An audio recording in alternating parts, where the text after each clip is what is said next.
seconds and counting.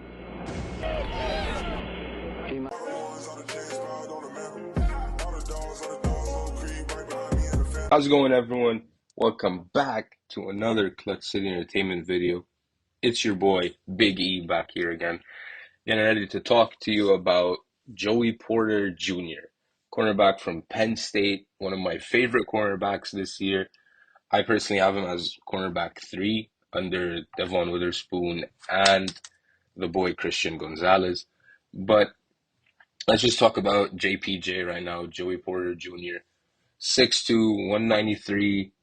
He ran a 4.4. He has very, very good length for his size.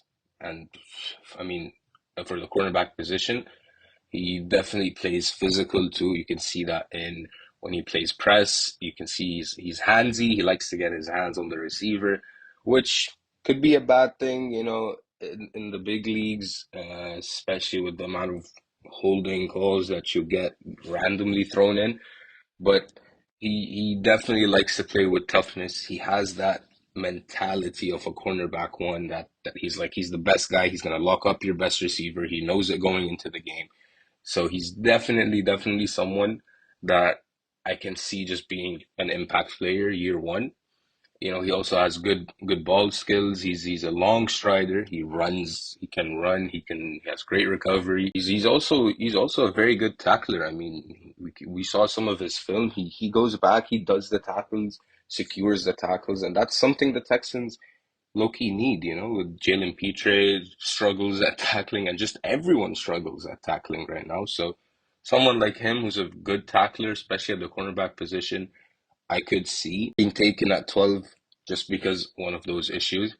But some of his weaknesses is the one we just talked about, is that he can be too physical. I mean, way too physical, leaving him, to commit a DPI or commit a holding call that doesn't really happen.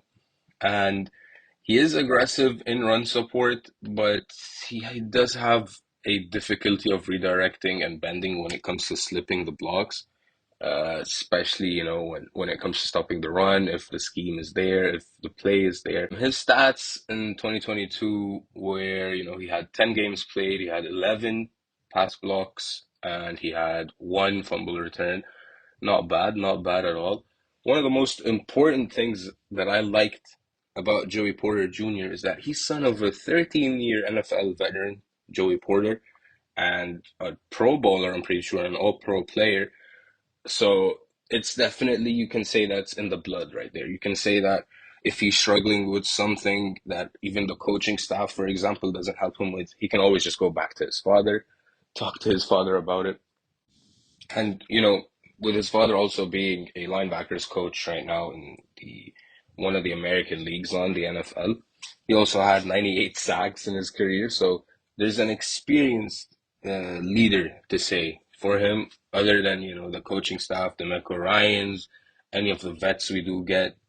There's always someone he can just go back to and just talk to him about anything. And what we've looked at especially is that he's a physical cornerback that's 6'2", that plays press, that likes to get his hand on the receiver, likes to disrupt route. He has the ball skills. And Bleacher Report, for example, I'm pretty sure had him as the best cornerback in this class, which I don't know about that because we haven't seen much of Devin Witherspoon too playing in the deep run game, the deep pass game, sorry. And I've seen more of Christian Gonzalez. I really, really like Christian Gonzalez too, but I don't think he makes it to 12. So there's that. But anyways, this video is about JPJ, Joey Porter Jr.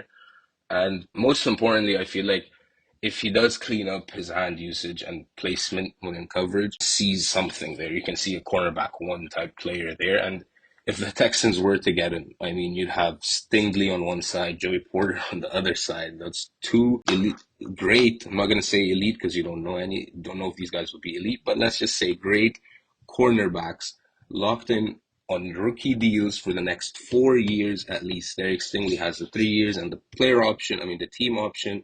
And of course, JPJ will be on a 5-year rookie deal.